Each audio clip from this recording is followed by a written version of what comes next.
You guys are literally about to see just how easily influenced I am. Hey guys, what's up? It's Belle. Welcome back to my channel. If you're new here, hello. And if you've come back, thank you so much. Today, guys, I thought we could do a cute little fun video. I was just thinking about like the type of video that I could do for today. And I thought, why don't we go through every single like book that I have read or bought because of BookTok and TikTok? Because as we all know, I feel like that's probably the most influential platform at the moment for readers. I mean, correct me if I'm wrong. That's where I got my start as well. I feel like there's just so many different types of creators on there, but also different types of people that are recommending different types of books. I think there's a million different definitions of like a popular book nowadays and like a popular BookTok book. And I'm sure we've all been influenced at some point in our lives, even if it wasn't from TikTok, easily influenced, I guess, when someone does hold up a book and starts raving about it. I know me personally, sometimes I'll like see a book maybe 3 or 4 times and I don't even have to read the back. I'll probably just pick it up because somebody is telling me that it's good. And as you're about to see from today's video, that can have positive or negative connotations and impacts. So I have got all of the books that I have here. They're all sort of around me. I'll go through the ones that I either read on my Kindle or no longer have because, as I said, not all of the reading experiences were positive. Anyway, guys, I'm going to keep this intro short and sweet. Let's get comfy, let's get cozy, and let's get right on into the video. Okie dokie, guys. So I thought I would split the books up today into romance and romantasy. That is the majority of the books that I have read from BookTok and from TikTok. There are a couple of thrillers in there and like miscellaneous that I will go through, but adult romance and romantasy are my primary genres. So they are going to be the books that I'm obviously reaching for when I see them recommended to me. I just have so many and I literally don't even know where to start. I will definitely start with romance first because I think I have the most. Should I start in like, I don't know, chronological order? I'm just going to start with this stack that's right here. Okay. So first up, you guys, I think this was like the OG BookTok book. Okay. And this was like one of the first ones I saw when I joined the app in probably 2022 maybe. And it is of course The Love Hypothesis by Ali Hazelwood. This is, as you can see on the front, the TikTok sensation. So I think every man and their dog was reading this book and I really enjoyed it. Now, what's kind of funny about this one is because it is a book that sort of started my reading journey or reignited my love for reading again. I rated it quite high. I gave it a 5-star. It would be interesting to see if I were to read this now after maybe 3 years of being back into reading and seeing if that still holds up. But I think it's definitely a really good entryway if you're trying to get into romance or adult romance. It's really funny. It's sort of got like a STEM background here as well. And there's fake dating too. So I enjoyed this one. I think you guys were right about this one. Like I said, guys, these are so out of order. Like I don't even know. I just grabbed them off my shelf. The next sort of series that I have is the Rebel Blue Ranch series, and this is by Lila Sage. So the most popular one and the one that I sort of saw floating around on TikTok before they got traditionally published was, of course, Done and Dusted. So these are small town cowboy romance novels. So they are spicy adult romances, and most of our male characters are obviously like small town cowboy heroes. Done and Dusted was okay for me. I definitely think that the rest of the series shines in the back end. Swift and Saddled is my favorite, and then probably Lost and Lassoed. They are just really wholesome books. There's a nice found family element to them, and I definitely enjoyed them. I don't think that they are 5 stars. None of the books so far have been 5 stars, but I would say they are something that I would recommend to you. Next up in this little pile here, I have the Windy City series, and this is by Liz Tomford. Now, if you can't tell by the grin on my face, this is one of my favorite series of all time. At the time that I started reading this, I believe only The Right Move and Mile High were published, and I'd seen them floating around everywhere. If you guys haven't seen this series floating around yet, you definitely need to read it because it is sensational. It is a sports romance series. However, we are following a different couple and a different sport each book. So we have ice hockey, we have basketball, we have baseball. There's variation each time, which is really nice. And I truly think that like the men in these series are the blueprint. I have no other words for it. Ryan Shea and Isaiah Rhodes, like they are my men. Like nobody gets it. I love them so much. I need everyone to read this. This is one that I think is on TikTok, but it's also like low-key a bit underrated or like unknown, and I need more people to know about it because it is stunning. Here are a couple of oldies. Next up I have The Kiss Quotient by Helen Huang. This is another one around that Love Hypothesis era, and I read this and I actually really enjoyed this. I think that this probably deserves more hype than it got. I know that it was popular, but I think in comparison to some of the other ones I'm going to discuss, I think this one sort of got left behind a bit. This one was really cool. It was almost like a Pretty Woman retelling in a sense, where there was really good, I think it was reverse Grumpy Sunshine and autism representation as well. I'm pretty sure she hires an escort to teach her about spicy times, and I actually really love this. I also gave this a 5-star. Would that still hold up now? I have absolutely no clue, but I really enjoyed it. Next up is one that myself and my in real life best friend debate on the daily if this still holds up, and it is The Hating Game by Sally Thorne. Now, this is the OG BookTok book. I know I just said The Love Hypothesis, but I feel like The Hating Game was 100% the OG, and they did end up making a movie of this. It is horrendous, honestly, the worst movie I've ever seen. Part of me some days is we need to stop making book adaptations, but also there have been some incredible book adaptations that I couldn't live without. Anyways, The Hating Game is an office workplace, enemies, rivals to lovers, as you like to say in a romance book. They're both vying for the same position, and at the time I gave this, shocker, 5 stars. However, when I think back to what the mailman character did as his grand romantic gesture at the end of this book, if a man did that to me in real life, I would take out a restraining order. That's how cringe it was. So I don't think this is 5 stars. I think it's still cute. The book is better than the film, but it's probably now a 3 or a 4-star book. Next up is another very popular series, and that is the Twisted series by Anna Huang. It is an adult romance series. We are following 4 best friends from college, and each of the books is one of the girls' individual love stories. And we have billionaires, we have ex-military men, we have a doctor, Josh. And yeah, so here's my thoughts. I absolutely will go to the ends of the earth and honestly take it with me to the grave for Twisted Games. Twisted Games is one of the best books ever. It feels otherworldly to me. It's like Bridgerton but modern, and the stakes are just so much higher, okay? So Twisted Games is worth every single cent, and so is Twisted Lies.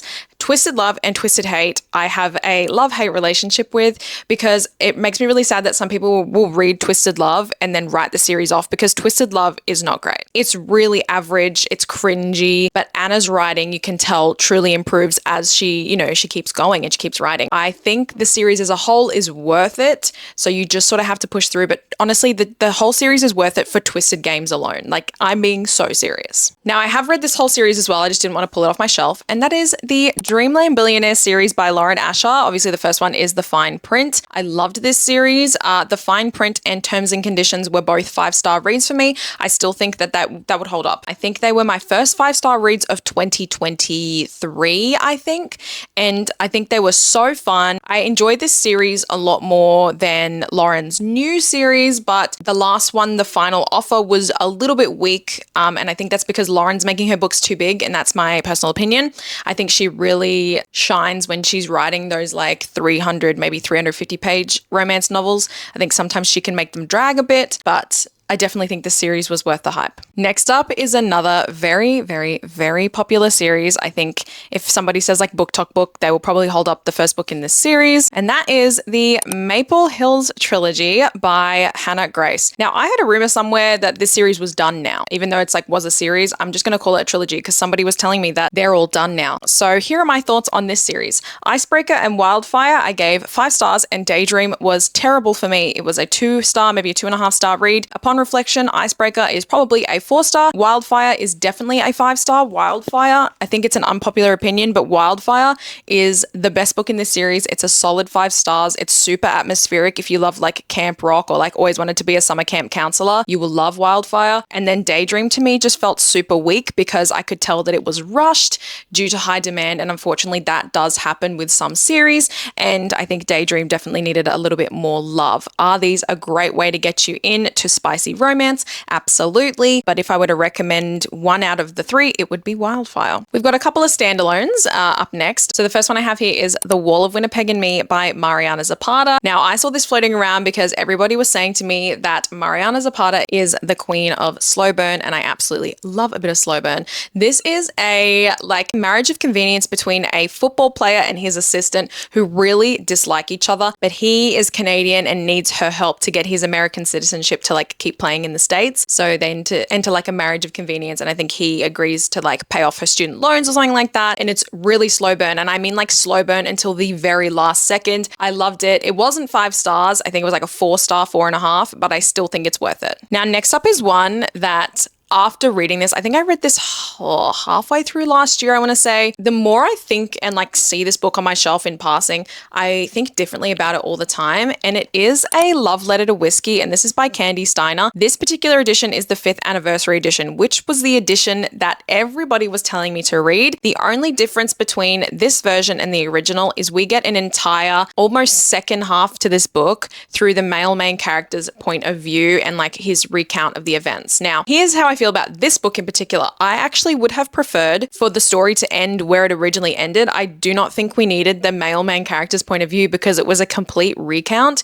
I think if I were to recommend this book to you, I would just read A Love Letter to Whiskey because I think it is supposed to end in a heartbreaking way. And that's what makes the story so good. I think by getting the male main character's point of view, we're getting too much and it's too nice and too neat. So that's my opinion, but I do still think, like I said, the original story is really strong. Up next is a bit of a sop fest, and oh my gosh, and it is A Thousand Boy Kisses by Tilly Cole. Now, I think I read this 2023, it would have been again. It was like one of the first ones, and I was floating around, and the reason I picked this up is because every single person I saw holding this up was crying. They were like reacting to themselves crying, and I was like, guys, I cry a lot reading books, but it was intense, and people were like sobbing like uncontrollably, and I said, I need to know what is going on with this. And I'm so glad that I read it because I cried my eyes out. It really hurt me. Would I ever read this book again? No, because I don't think I could ever put myself through that pain again. That's what I'm saying. But it's also a book that I think everybody should read because it's going to teach you a lot of life lessons and just awareness and whatnot. It destroyed me. It was 5 stars. I still think it will be 5 stars. But again, I would never reread it because pain. Next up is Out on a Limb, and this is by Hannah Bonham Young. I now finally have this traditional published cover. I don't know if I like it as much as the indie, but that's okay. I read this on my Kindle 2023, I want to say as well. I read a lot of stuff on my Kindle in 2023. This is so sweet. This is like wholesome. And I've read a few more books by Hannah now, and her books are just so beautiful, perfect palette cleansers, and super wholesome, as I said. This is an accidental pregnancy romance, and we do have really great disability representation as well. It's just wholesome and is so sweet, and the male main character, is his name Bo? He is just so gorgeous, and I want him so badly. Up next, we have The 7-Year Slip by Ashley Poston. I read this last year, and I think out of all of the BookTok books maybe that I've ever been recommended, this is the one that immediately I was like, this is why I trust BookTok. Sometimes. Okay, let's just use that loosely. I take that right back. I trust BookTok for books like this because it was actually fantastic, and I cried. There's an amazing message. There's a lot of messages in this, I should say, and I think that you would learn something from reading this the first time, but I think it's a beautiful book that you could read 5 years from when you read it, 2 months from when you read it, whatever. Each time you pick it up, it's going to teach you something different about yourself, and that's like the message, I guess, how we are all different at different stages of our lives and things like that, and it's a gorgeous story. Next up is my most recent read, and it was after 2 years of begging from all of you guys. It was Binding 13 by Chloe Walsh. Now, I'm sure if you have not read this and you have seen this floating around, you want to know, is it worth it? Because if you were like me and saw every man and their dog literally like shoving this down your throat, you want to know, what do you have to say that could possibly be 800 pages long? Because for the longest time, the main reason I put this off is the size, because I love a long book. I love a chunky book, but if you are literally filling 800 pages in a romance book, what do you have to say? In a fantasy, yes, I can see why they're long because you got a huge world to fit in there. And I was wondering what's going on. But anyway, as you guys might have seen before this, I just did a reading vlog reading all of your like 5-star romance recommendations. And obviously this is one that you guys have been literally screaming at me to read for a really long time. And I was so scared, 1, for the size, and 2, because this is set in high school, and I'm like not the biggest fan of high school romances. I just feel like I can't relate to the characters anymore. Anyways, I read this book, and I just need you guys to know that it's literally worth every single page. And I had a few people telling me that it feels like it's actually 300 pages and you wish there was about 300 more pages. And you're so right, because I literally like turned to the last chapter and I was like, no, like this isn't the last chapter. Where's the rest of it? Yes, I've just read 800 pages of this. Where's the rest of it? And that's why we have Keeping 13. I am reading Keeping 13 right now. I can't comment on the series as a whole. This one was like the easiest 5 stars I've probably ever given a book. It was worth every single second of it. Also, it's a lot heavier and emotional. I feel like a lot of people don't mention that this book is super heavy and super dark. Yes, it's emotional, but there's a lot of triggering and heavy themes. So please look the content warnings up because I know that it would definitely be concerning to some people. I love it and I'm obsessed, and this is my current hyperfixation. So yeehaw cowboy. Speaking of yeehaw cowboy, up next, besties and friends, is the Cowboy Romance series, and we have the Chestnut Spring series by Elsie Silver. Now, I started this series only when Flawless and Heartless had been published. The rest weren't out yet. It was super quiet, but I'd seen like the sprinklings of them on TikTok, and I read the first two, and honestly, I was hooked. Flawless, Heartless, and Reckless are all 5 stars, and the other two are 4.75 stars. This is like the strongest series, like I said, for those books to be rated so high. I enjoyed every single one. There was not a moment where I was like, oh, I can't stand this, I'm bored. Elsie Silver is so clever in the way that she writes such compelling main characters. The couple, like the dynamic is there, the found family, the comedy. It's like a perfect balance of everything that you need. And I always recommend these to my friends because they are just such solid books. Heartless will always be my favorite book in this series, like Ride or Die. I have so many copies of it now because it is my absolute favorite. I've read everything by her now, except for obviously finishing Gold Rush Ranch. I need to do that. But her books are just so solid. I think if you're looking for an author that you keep, hearing about, Elsie Silver, in my opinion, is probably the strongest like BookTok romance author, okay? She is just so consistent and I love all of her books. I've got some dark romances here. Next up, that's not right. Next up I have Butcher and Blackbird by Bryn Weaver. Now, this is probably going to be my first sort of one here that I'm going to say to you that I didn't really enjoy. This is very similar to another series that I'm going to hold up to in a second. Where is that other book that I literally just said I read? Oh, it's on my bed. Lights Out is up there, okay? I just read Lights Out too. Loved that. If you've heard Lights Out by Nevessa Allen walking around, being floated around, you should read it because that succeeded in the way that this one did not.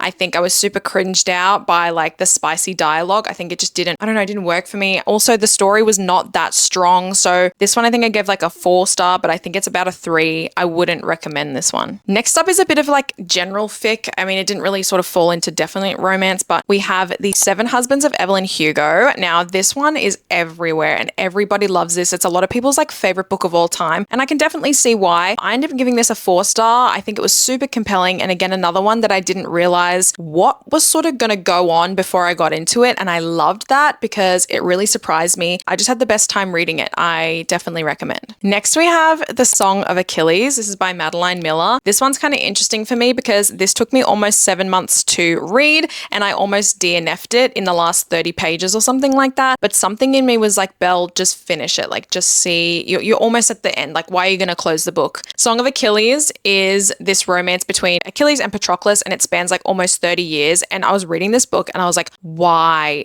are we seeing every single detail of their lives for 30 years? I'm bored. But then you finish the book and you burst into tears and you realize why you're seeing their relationship and their life over 30 years. And it's absolutely gorgeous and it's really sad and it's an emotional gut punch. So I definitely, again, recommend. Next up, I have a bit of a controversial one, but I have the Cat and Mouse duet by H.D. Carlton. Okay, so we have Haunting and Hunting Adeline. I love these books so much. They are my favorite dark romance that I have read so far, and this was probably the first dark romance recommendation that I got off of TikTok that I read on my Kindle because everyone was talking about a certain pew pew scene, okay? There's a scene involving a pew pew, and I said, what are you talking about? Like, what do you mean? Where is that going? So I needed to know what was going on. I just need everybody to know that has heard that this duet is so much more than the spicy scenes that people sort of encourage you to read the book for. Does that make sense? So I know a lot of people say that there's very intense and outrageous spicy scenes in this. This story is so much more than that. Especially in the first book, there is a nice mystery plot that really keeps you entertained. But the story as a whole, especially like Hunting Adeline, book number 2, is one of my favorite books of all time. It's a Roman Empire. I wish I could lose my memory to read that book again for the very first time because it is heartbreak. It is pain. You literally will feel physically unwell. This is a very dark series, so please check the content warnings before you go and pick it up because I don't really have triggers and I felt like physically unwell reading the second book. It's it's an incredible story and there's a reason that it's popular. And I literally, like, if I could, I would recommend it to every single person on the planet. Up next, I have the Mind F series by St. Abbey. Super, super, super underrated, but is definitely a BookTok staple. This is a story about a serial killer who ends up falling in love with the FBI agent who is working on her case. That's sort of how I would sell it to you. However, the actual female main character story and the journey as to why she's doing what she's doing now will rip your heart out, shred it into a million pieces, and slowly like put it back together. It's so devastating, but it's again like that whole time going, is he going to find out that it's her? Is he going to find out that it's her? And it's really compelling. So it's very different, but everyone that I've recommended this to has absolutely loved it. It is on Kindle Unlimited in 5 small novellas. So this whole book here is 5 small novellas. So if you're wanting something to help you reach your reading goal, I highly recommend. Okay, for the last stack of romance, I'm starting off with a good one, a good old staple. It Ends With Us by Colleen Hoover. This is another one that I read when I first got back into reading, and I think everybody sort of used this as a way to get back into reading. I know that this is a very controversial book as well, and now that the movie is out and whatnot, it's just a whole other beast. But here are my thoughts and opinions on this book. As somebody who relates very heavily to the content matter and the subject matter in this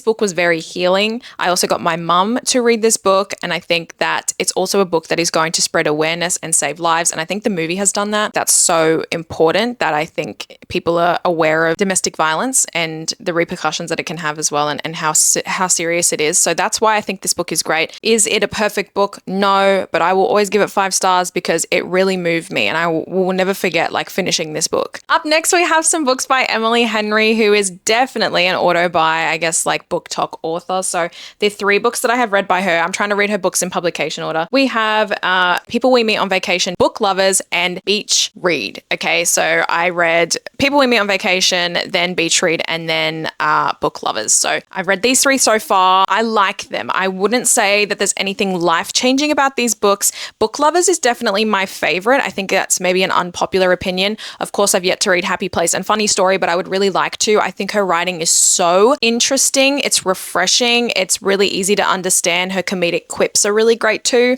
So I can see why people love her so much. Next up, I have Say You Swear by Megan Brandy. Could I literally tell you a single thing about this book? No, but I, some reason, gave it 5 stars. Could I tell you why?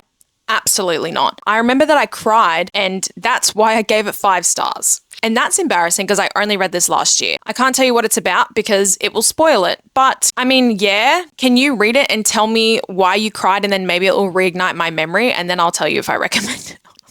So forgettable. Does that make sense? I mean, that's bad, right? And the last 3 in my physical romance stack here are all oldies but goodies. And we have The Spanish Love Deception by Elena Armas. I think this book was cute because it was my first introduction to these, like the one bed trope, the fake dating trope. So it definitely holds a bit of nostalgia. I like this book more than a lot of people do. Do I think it's 5 stars? No. But I think at the time it was a cute, fun read. Of course, I couldn't do this video without talking about Tessa Bailey, and the one that influenced me, of course, to start reading Tessa Bailey's books was It Happened One Summer. I love this book. I've also recommended it to so many of my friends, and they have also really enjoyed it. It's that grumpy sunshine dynamic. She's a LA party girl who gets sent to a small town to sort of like, you know, grow up a little bit, and then we've got like a grumpy fisherman who really puts her in his place. I mean, puts her in her place. Well and truly, we love Brandon. Is it Brandon? I can't remember. Anyways, I love this. I think that Tessa Bailey's older books, especially like this, are really worth it. Then we have The Unhoneymooners by Christina Lauren. Now, this is where I'm going to start to get a little bit like interesting, guys, because I think Christina Lauren is an author that is not for me. I think that Christina Lauren is not worth the hype. I have read 3 of their books now, and I have like not enjoyed any of them more than like a 3.5 star because they're just average. There's nothing exciting about them. I hated Love in Other Words. I'm sorry. I did not like that book. It's so annoying that nobody talks about the trope that is used to resolve the conflict at the end of this book. I hated it because it could have been such a nice book. But The Unhoneymooners, what else have I read? Josh and Hazel's Guide to Fake Dating, Love in Other Words. I'm sure there's another one, but the books are just average. Like, I don't sort of get why people liked them so much, but I mean, look, each to their own. I don't think they're worth the hype. All right, before we move on to fantasy, I just want to talk about a couple that I don't have the physicals of anymore. The first one is The Roommate. This was trash. I'm so sorry, you guys. This was one that like literally was everywhere again in the early days, and it was just not exciting. I was like, what? Like, why did I read that book? Nothing happened. Then, of course, we have All Your Perfects and Ugly Love by Colleen Hoover.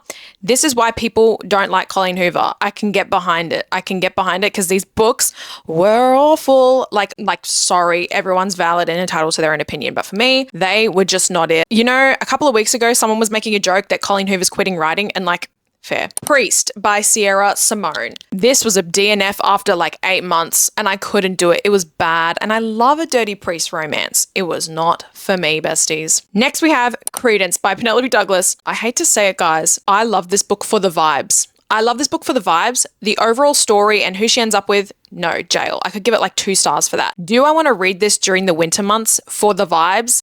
Absolutely. And that one scene on the couch, I don't even know where this falls for me. Maybe a 3 star, maybe a 3.5 star, but like I would recommend everybody read this so that you can form your own opinion on it. Then I have They Both Die at the End by Adam Silvera, another book I should have given up on because nothing happened in this entire book and I could not stand it. Next I have Still Beating by Jennifer Hartman. I can't stand this book. I think the first half of the book was like perfect, and then I just truly believe that like the two, like the main couple should not be together. It was not cute, not a vibe. Probably my most controversial take on a BookTok book is Magnolia Parks. I despise this book with like every fiber of my being. Nobody talks about the fact that this is the cheating trope with the worst, most toxic group of friends. If you can deal with the toxicity, sure, but I will never get through cheating. Like the fact that these two like are separated and he cheated on her before, but like he doesn't like when she dates anybody else. I'm sick of it. It reminds me of 15-year-old high school kids who don't know how to talk and communicate, and I just couldn't read it. It was awful. Then I have My Dark Romeo, another DNF. It was sold to me as like this cute Romeo and Juliet, obviously retelling, and the female main character does something so unforgivable in like the first quarter of the book that I had to DNF it because it was disgusting. Better Than the Movies by Lynn Painter was a cute read. It was just not for me, as I was saying. High school books are just not for me anymore. I'm yelling at them through the screen, literally being like, guys, get yourselves together. But then I have to remember that they're children and they don't think properly yet. And finally, in the romance section, I have Passenger Princess by Morgan Elizabeth. This was the best book, honestly. Like, I think this was my second favorite book that I read last year. It is just a funny, silly, giddy, good time. I read it on Kindle. I don't know why I haven't bought the physical yet. I really want it. It is just so sweet. It's a romance between a beauty pageant princess and her, or beauty pageant queen, sorry, and her bodyguard. It's just fun and silly chaos for 300, 400 pages, whatever it is, and I had the best time. If you want a nice palate cleanser romance, you will love this. All right.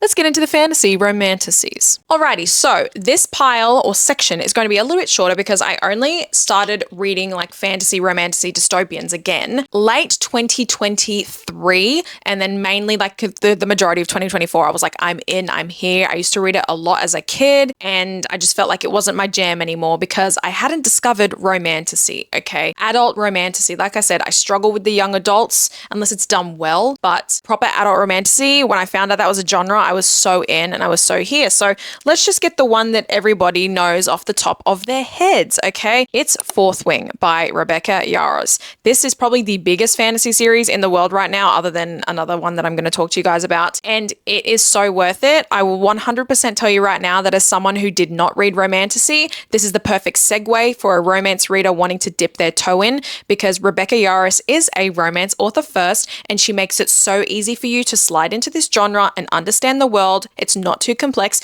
and the action starts from page 1. I love this. The whole series is phenomenal. I am like itching on the edge of my seat for book 4. Yeah, that's pretty straightforward. Oh my God, I'm getting lipstick on my microphone. Next up is a young adult romantasy trilogy, and we have the Caraval trilogy by Stephanie Garber. I do have these beautiful editions because I love this series so much. This is like a young adult romantasy series about this magical game called Caraval, okay? And it is so stunning. There is 3 books and a little novella. I loved it. What I really enjoyed about this is the characters are super mature. I didn't feel like I was reading young adult. It definitely maybe lent a bit more upper young adult. It was so much fun, super vivid. I always say when I talk about this book and this series, it's just really easy to digest and visualize, I guess. Next up, I have the Letters of Enchantment duology. So I have Divine Rivals and Ruthless Vows. This was really popular in early 2023, maybe 2023, 2024, whatever it was. I liked this. I think that the second book was a lot better than the first one. I think if you love romance, if you want to feel like you're following an earth-shattering romance, this series is worth it. The plot, I don't think this one was worth it, but the romance, as I said, makes it sort of worth the while. Up next, I have Quicksilver by Callie Hart, which has only just been traditionally published in Australia. Oh, I forget that my camera hates this book. Quicksilver by Callie Hart is so good. I absolutely adored it. I was worried that it was going to fall into the trap of another book that I read that I'll show you guys in a minute because it was quite long and I felt like 200 pages in, I was really struggling to be in the world and in the story. I loved it. Every character is so well written. Carrion Swift makes this book alone. I just had a really great time and I'm very excited for book 2. Up next, I have the Crowns of Nyaxia series and I'm going to talk about The Serpent and the Wings of Night and the Ashes and Starcursed King. I haven't read anything past this yet. I read this book in one day. It is, as everybody says, it's like a Hunger Games style tournament but with vampires and it's so different, I guess, especially like our protagonists. They feel very different to me than what I'd usually read in a romantasy and I, as I said, just had a really great time reading it in one day. I don't really like to read late at night, but this is a book that I finished at about 11 o'clock, 12 o'clock at night, and I was so offended that I couldn't like go to the store and get the next one because I needed it. Another very popular romantasy from last year was When the Moon Hatched by Sarah A. Parker. This one was like everywhere at one point in time, and I wanted to know what the fuss was about because everyone was just saying it's like the best romantasy that they've ever read in their life. And here's my stand on this book. I really struggled to understand this book. I don't know if it was just me personally, but it was maybe a bit too world building heavy for me and too complex. It definitely lent more high fantasy than romantasy, for me at least. But I like finished the book. I was crying, but I also had to go on TikTok and have someone explain the ending because it was a lot. Will I read book 2? I don't think so. Maybe. I loved it though, and I need to know what's going to happen to the characters. So I need like a dumbed down version or something. Up next, I have the biggest romantasy series in the world, and that is A Court of Thorns and Roses by Sarah J. Maas. I have not finished Throne of Glass yet, so I'm not going to comment on Throne of Glass, but I did read this last year, and here are my thoughts. The first book's garbage. It's truly bad. And when I read it, I went on my socials and I said, guys, why is this the best series that you guys say you've ever read in your life? The first book was terrible. And then everyone said, Belle, my legs are falling asleep. Anyway, everybody said, Belle, please read A Court of Mist and Fury, which is this green boy right here, okay? They said, please read A Court of Mist and Fury. If you don't like the series after Mist and Fury, DNF it, because everybody was saying that it gets better after book 2. And I'm here to tell you guys right now that if I did not have a severe pain of needles and change, I would have ACOTAR tattoos all over my body. Like, I'm being so serious. That's how much this series changed my life. It is so good. And there's a reason that it's popular. It's not for the first book. I'll tell you now it's not for the first book because it's terrible. The rest of the series,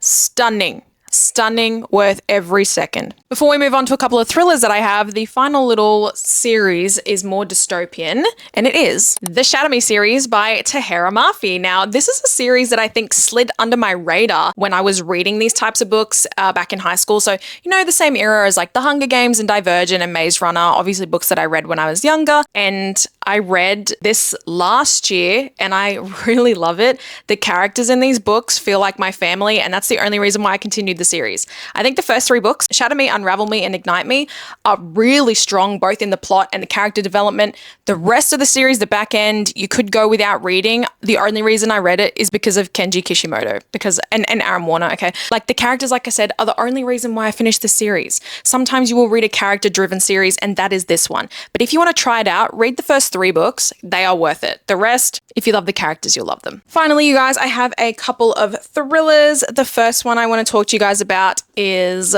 Verity by Colleen Hoover. I'm actually the firmest believer that Colleen Hoover should just keep writing thrillers because I don't think it's written by her. That's how good it was. I still think about the ending of this book to this day, and if you've read it, you'll know it's sort of like open to the reader's interpretation as to what you believe, and that is what makes a really good book. And finally, we've got 2 Frida McFadden books. We have The Housemaid and Never Lie. They are both so strong. Definitely, if you're looking to get into thrillers, please start here. Never Lie is actually better than The Housemaid, so I would recommend starting with Never Lie, and then you can read the Housemaid series. They are both really strong. I didn't guess the plot twist both time, but Never Lie, man, I thought I had that plot twist on the nose, and when it was revealed, I was so gagged. I literally like jumped out of my seat and stood frozen for 5 minutes. It was so good. Do you guys see how easily influenced I was? That's how easily influenced I was. Gosh, I have to put all these back now. This is gonna take me forever. Alrighty guys, so that is all for today's video. Thank you guys so much for sticking through all the way to the end. If you did, I really appreciate it. Hopefully this video also could maybe like help you guys out. Again, if you are looking for someone's opinion on all the books that you've seen thrown around, I know I am just another opinion, but you know, maybe I might have been able to help you or potentially give you some more recommendations, hopefully. As always, you guys, if you aren't already, you are more than welcome to follow me on TikTok and on Instagram. I'll leave my handles on the screen and in the description box. And if you'd like to, you can like this video and subscribe to my channel, and make sure you are hitting the notification bell, the way you're notified each time a brand new video goes out. What is your favorite book that you've read from a BookTok recommendation? I would love to know. Thank you guys so much for stopping by again. I really appreciate it. Wherever you are in the world, I hope you're having a lovely day or a lovely night, and I'll see you guys next time. Bye.